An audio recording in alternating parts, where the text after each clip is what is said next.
Hi there, this lesson is sort of an introduction to ratios, although I think actually you guys have probably worked with ratios before, and we've dealt with ratios already in class, and like for that first day that we did the exercise with comparing different scores of different kids in two different classes.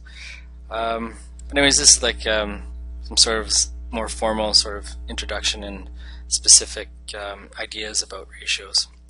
I'm going to assume that most people know that a ratio is written using a number and then a colon, then another number, so that's a ratio of 1 to 2.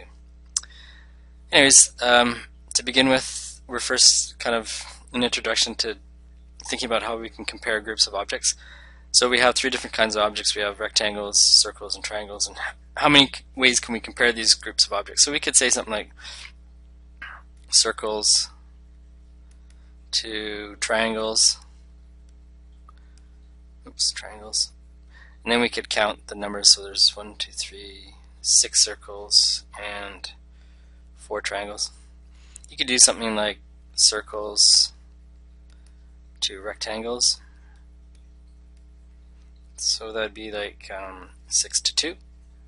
You could do circles to all things.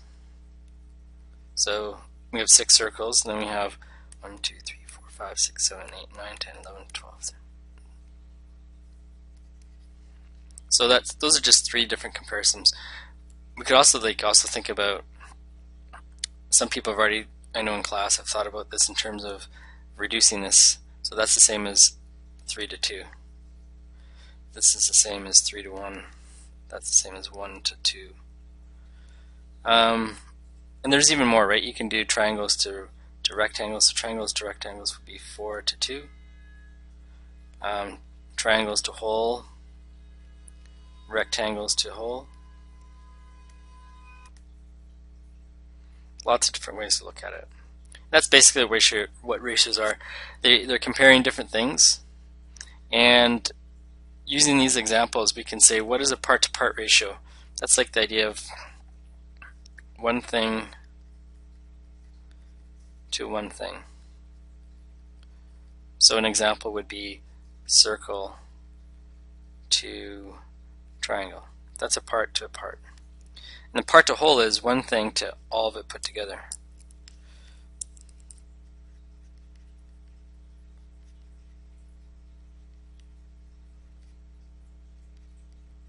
So that would be like kind of this guy, 6 to 12. That was circles to everything. Circles to shapes. Circles to all shapes. I should rewrite that nicer. Oh well. What ratio? Oh yeah, there's other ratios too. You can do other ratios. We could do ratios like circle to triangle to rectangle. So that would be 6 to 4 to 2. So that is a 3-part ratio. And there is only one there. It's 6 to 4 to 2. Or you could reduce it to 3 to 2 to 1. So that's just some different kind of ways to write ratios. Equivalent ratios. Here I say to do an investigation in your textbook, to read some pages, and answer this question. When is a ratio in its simplest form? I'd say the answer to that is when the parts of the ratio, or when the parts of the ratio cannot be any smaller,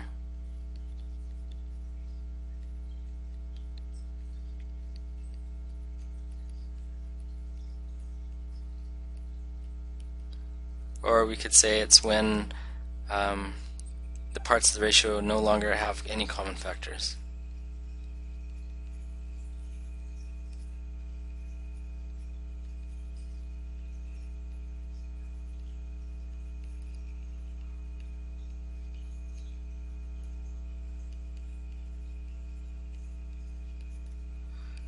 I think those are decent answers to when a ratio is in its simplest form. So to give an example, we had the ratio 1 to 2, very simple.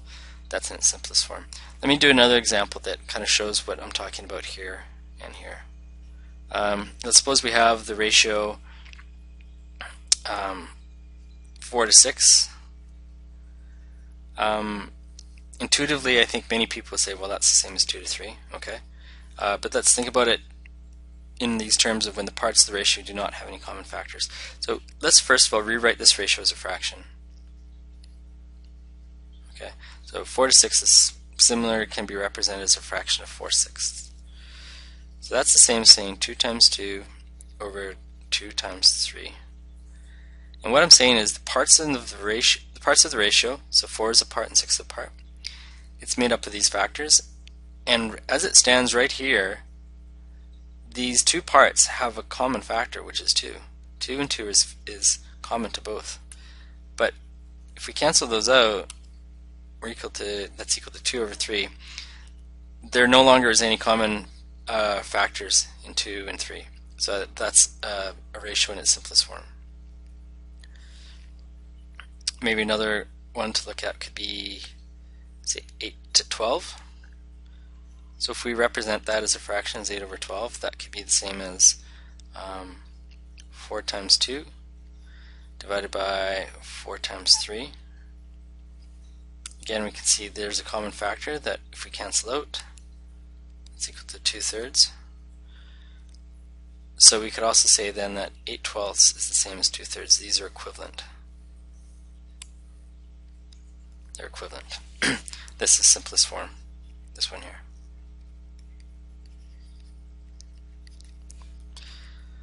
Some more examples of equivalent ratios. Say we have a ratio, say 1 to 5. Well, we can find equivalent if we multiply both parts by, say, 3. We get 1 times 3 is 3. 5 times 3 is 15. Those are equivalent. You can even have, I don't know, 3 to 27 to 6. So it's a 3-part ratio. If we say multiply each part by 2, so 3 times 2 is 6, 27 times 2 is 54, 6 times 2 is 12. Those are equivalent ratios. I think those are pretty good examples for now. One last thing I'm going to go over is the ratio challenge. So it's important for this ratio challenge, it says there are 396 people in a theater. There's a ratio of women to men is 2 to 3, and a ratio of men to kids is 1 to 2. So the first thing we're going to kind of think about is this should be a 3-part ratio, because there's 3 different things. That's a 3-part ratio. The ratio of women to men is 2 to 3. And the thing that's really important to recognize is that the ratio of men to kids is 1 to 2. So there's twice as many kids as there are men. So if there's 3 men, for every 3 men there should be 6 kids. Okay. So if we look at this in total, we could say that of the theater is made up of 11 parts. 2 of the 11 things are women, 3 of the 11 things are men, and 6 of the 11 things are kids. So there's 11 parts in the whole. So each part then is equal to 396 divided by 11. So that's equal to 36. Each part is equal to 36. Since men equal 3 parts,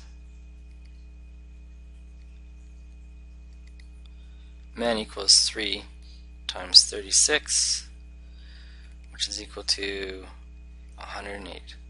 That's the answer. Alright, that's it for this lesson. Thanks.